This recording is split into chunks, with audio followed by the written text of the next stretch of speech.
విదేశాల్లో చదవాలనుకుంటున్నారా? అయితే విదేశ్ కన్సల్ట్ ని సంప్రదించండి. నేను ఫస్ట్ టైం చూసినప్పుడు అక్కేంది అక్కనేనా అసలు అక్క ఇంత రఫ్ ఉంది అని అనుకున్నాను. సెకండ్ టైం చూసినప్పుడు ఓకే అక్క చాలా కూల్ అనుకున్నాను.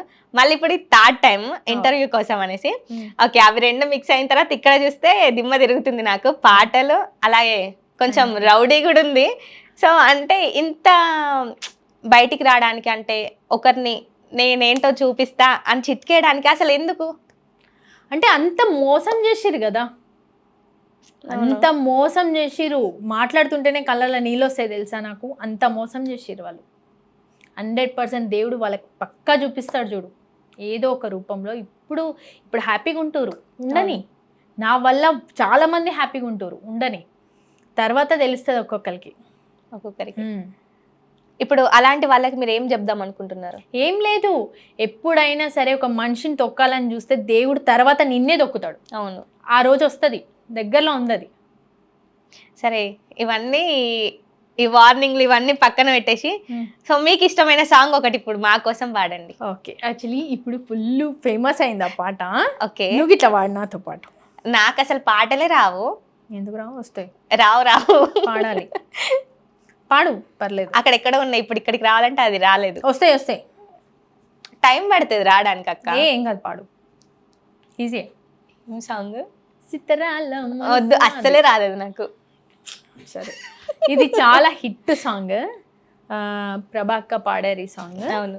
సితరాల మనసు నాది, చిన్నగా పోతుంటవో చూడకపోతుంటవో, ఇంట్లో చిన్నదాన్ని నేను సితరాల దాన్ని రో సిన్నలు చూపిస్తావో.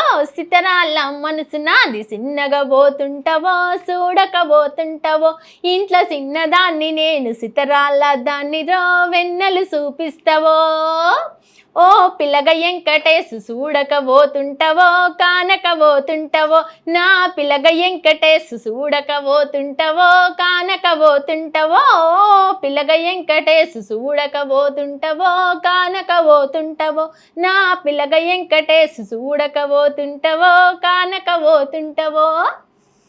అందాల గుమ్మ నేను ఆగకపోతున్నవో, అలుసుగా చూస్తున్నవో, నీ సొమ్మేమన్నడిగినా నా సోకులు పడుతున్నవో, సొమ్మగిల్లిపోతివో.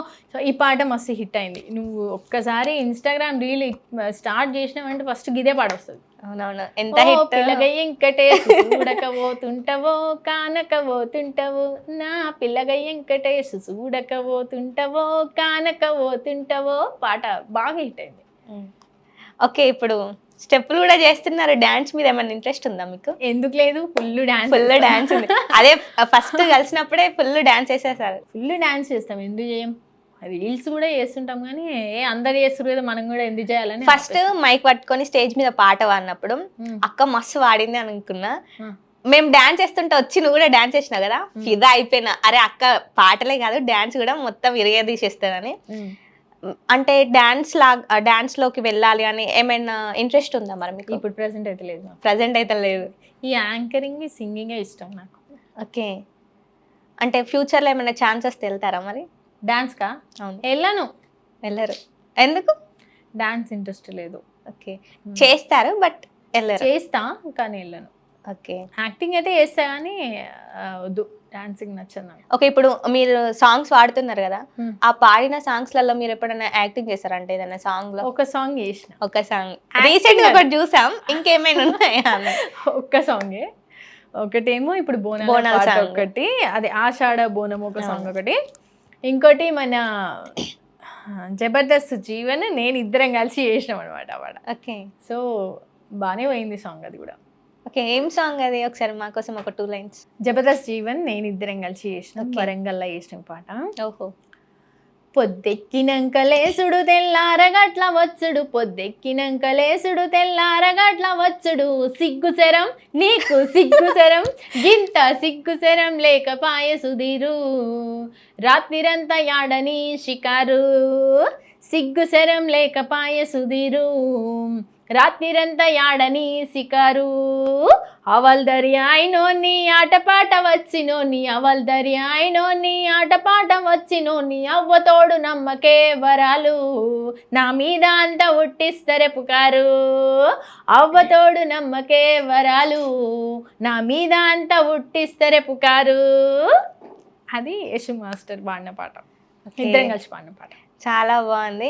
ఇప్పుడు సాంగ్ లో పుకార్లు పుట్టిస్తారు అని అన్నారా, మమత లైఫ్ లో ఏమన్నా పుకార్లు పుట్టించలే ఏమన్నా జనాలు? మరి మస్తు మంది పుట్టించారు, అందుకే ఆ పాటలు రాకుండా పోయినాయి.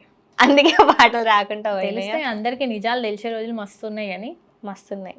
అంటే ముందు ముందు తెలుస్తుంది ఓకే మమత అది కాదు ఇది అని. కానీ లైఫ్ లో ఫస్ట్ టైం ఏడ్చినా నేను అప్పుడు సాంగ్స్ కోసం. అప్పుడు ఫస్ట్ టైం నాకు అసలు ఈ పాటలే వద్దు, ఈ జనాలే వద్దు, ఈ మనుషులే వద్దు, ఎవరిని నమ్మొద్దు అని ఫస్ట్ టైం ఏడ్చినా నేను అప్పుడు లైఫ్లో. అంత లో సిచ్యువేషన్లో మరి మీకు ఎవరు సపోర్ట్గా ఉన్నారు? ఎవ్వరు సపోర్ట్ లేరు. నేను అప్పుడు అనుకున్నాను అనమాట, నేను ఇది కాకపోతే ఇంకేం చేయలేనా, ఈ పాటలు ఒకటేనా, ఇక ఏం లేదా నాకు, నా దగ్గర ఏ టాలెంట్ లేదా అనుకున్నప్పుడు తొలి వెలుగు నుంచి నాకు రమేష్ మామయ్య సపోర్ట్ ఇచ్చిండు. నీకు ఎందుకు లేదు, తెలంగాణ స్లాంగ్లో నువ్వు చెప్పడానికి యాంకరింగ్ చేయడానికి ఉంది అని చెప్పేసి ఆయన సపోర్ట్ ద్వారా మళ్ళీ తొలి వెలుగులో అడుగు పెట్టినాక అక్కడ ఇంటర్వ్యూస్ చేయడం స్టార్ట్ చేసిన. ఓకే, అక్కడ నుంచి ఇంటర్వ్యూస్ ఇంకా వస్తున్నాయి. ఓకే, నాకు బాగా హిట్ ఇచ్చిన ఇంటర్వ్యూ అంటే కనకవ్వ ఫస్ట్ పర్షియన్ బాయ్స్, తర్వాత పర్షియన్ బాయ్స్ ఇమ్రాన్ ఉన్నారు కదా ఆయన, తర్వాత నెక్స్ట్ కనకవ్వ, తర్వాత ఈ మధ్య మన ఎర్రవరం నరసింహస్వామి. ఓకే, ఇప్పుడు కంటిన్యూగా వస్తూనే ఉన్నాయి, ఇంకా కంటిన్యూగా వస్తున్నాయి. ఓకే, ఇప్పుడు యాంకరింగ్ అన్నారు కదా, మరి సడన్గా సింగర్ తర్వాత యాంకరింగ్ చేయాలంటే అప్పుడు ఏంటి సిచ్యువేషన్? ఫస్ట్ అనుకున్నా చెయ్యలేను అనుకున్నాను, కానీ నేనున్న సిచ్యువేషన్లో ఈ పాటలు ఎలాగో రావట్లేదు, పాటలు రావాలంటే ఏం చేయాలి, మొత్తం ఆ శ్రీనగర్ కాలనీ, ఆ యూసఫ్ కూడా మొత్తం తిరిగినా, కానీ మనకెవ్వరు కూడా సపోర్ట్ చేయలే. సో తర్వాత ఏం చేయాలి నేను, నాకు ఎవ్వరు ఉన్నారు, నాకైతే నిజంగా చెప్తున్నా నాకు ఎవ్వరు తెలియదు, ఈ ఫీల్డ్లో నాకు ఎవ్వరూ తెలియదు, నాకు మా అమ్మ నాన్న ఇల్లు తప్ప నాకు ఇక్కడ ఎవ్వరూ తెలియదు, అసలు ఈ మ్యూజిక్ డైరెక్టర్లు తెలియదు, ఎవ్వరూ తెలియదు. సో ఆ సిచ్యువేషన్లో నాకు తొలి వెలుగు నుంచి ఆయనకి కాల్ చేస్తే అప్పుడు ఆయన చెప్పారనమాట, ఇట్లా ఛానల్లో ఉంది చేసుకుందాము అని. ఓకే, ఇల్లు అమ్మ నాన్న తప్పించి ఏం తెలియదు అని అన్నారు. మీరు ఏం చదువుకున్నారు? నేను డిగ్రీ చదువుకున్నా. ఓకే, మరి డిగ్రీ తర్వాత జాబ్స్కి ఏం ట్రై చేయలేదా? ఎందుకు చేయలేదు, చేసిన డిగ్రీ. నేను ఇంటర్ నుంచే జాబులు చేసిన, ఇంటర్ నుంచే చేసిన. ఇంటర్లా ఏజీ లైఫ్ ఇన్సూరెన్స్ అని చెప్పి ఇన్సూరెన్స్ లో చేసిన. అక్కడ గట్టిగా మోసం జరిగింది, డబ్బులు కూడా నేను చేసిన ఇన్సూరెన్స్ కి డబ్బులు వాళ్ళు లాగేసుకున్నారు, అక్కడ జరిగింది. ఇంకోటి దాని తర్వాత రియల్ ఎస్టేట్ చేసిన, ఆ తర్వాత సాఫ్ట్వేర్ అది మ్యాపింగ్ చేసిన 1 year. నాకేమి నచ్చలే, ఇదైతేనే ఇంట్రెస్ట్, నాకు పాటలు అంటేనే ఇంట్రెస్ట్, దీని మీద ప్యాషన్ ఉంది. ఎప్పుడైనా పాటలనే ఉండేది. సో అందుకని పాటలు నేర్చుకొని ఎట్లయినా వాడాలి నేను అని చెప్పి స్టార్ట్ చేసిన లైఫ్. అదే విన్నాం, వచ్చినప్పటి నుంచి ఇంటర్వ్యూ స్టార్ట్ అయ్యే వరకు అసలు నోరుకి రికామే లేదు, అసలు సాంగ్స్ పాడుతూనే ఉండదు, రికాప్ అనేది ఉండనే ఉండదు, అసలు మామూలుగా మాట్లాడుతూనే ఉంటా. అవునవును. ఇప్పుడు అంత చిన్న ఏజ్ నుంచి, అంటే ఇంటర్ నుంచే జాబ్స్ చేశాను అని అన్నారు, ఎందుకు చేయాల్సి వచ్చింది మరి? నార్మల్గానే ఇప్పుడు డాడీ ఒక్కరే జాబ్ చేసి సంపాదించేది. ఓకే, సో 2 తమ్ముళ్ళు, మమ్మీ, నేను, డాడీ ఒక్కరే చేస్తున్నారు, ఇంకా నేను కూడా చేసుకుంటే బాగుంటుంది కదా, నా అంతలు నేను పెట్టుకోవడానికి ఉంటుంది కదా అని చెప్పేసి అట్లా చేయడం స్టార్ట్ చేసిన. ఓకే, ఇప్పుడు ఎలా ఉంది మరి ఫ్యామిలీ అంతా? ఇప్పుడు అంతా ఆల్ సెటా? ఓకే, బ్రదర్స్ సపోర్ట్ చేస్తారా మరి మీకు? సపోర్ట్ చేస్తారు, ఫుల్ సపోర్ట్. సాంగ్స్ పాడటానికి ఎక్కడికైనా వెళ్ళాలన్నా వాళ్ళు వస్తారు. ఓకే, ఎప్పుడు అనలేదా మరి అక్క ఎందుకు ఆపేసేయి అని? ఏమన్నారు అంటే కొన్ని చూస్తూ ఉంటాం కదా మనం, మన ఇంటి అమ్మాయి ఇలా ఉండాలి, బయటికి వెళ్ళొద్దు అని అంటూ ఉంటారు, కానీ మనకి గల్లీలా మస్తు ఫాలోయింగ్ ఉంది. అంతే ఫాలోయింగ్. ఏ మమత నీ వీడియో వచ్చింది నేను చూసిన, ఎట్లా ఉంటది అప్పుడు ఇంట్లో వాళ్ళందరికీ, అరే చెయ్యాలి మా చిట్టే చేసిందా అంటే అంటారు కదా వాళ్ళు. ఓకే, సో అట్లా అంటే ఇంట్లో అందరు చిట్టి చిట్టి అని పిలుస్తారా? ఓకే, మరి మీకు ఏ పేరు ఇష్టం, చిట్టియా మమతనా? నాకా చిట్టి అంటేనే ఇష్టం, ఎందుకంటే మా డాడీ చిట్టి అని పిలుస్తారు, మమ్మీ చిట్టి అని పిలుస్తారు, మా కుటుంబంలో మా చుట్టాలందరూ కూడా చిట్టి అని పిలుస్తారు. ఓకే,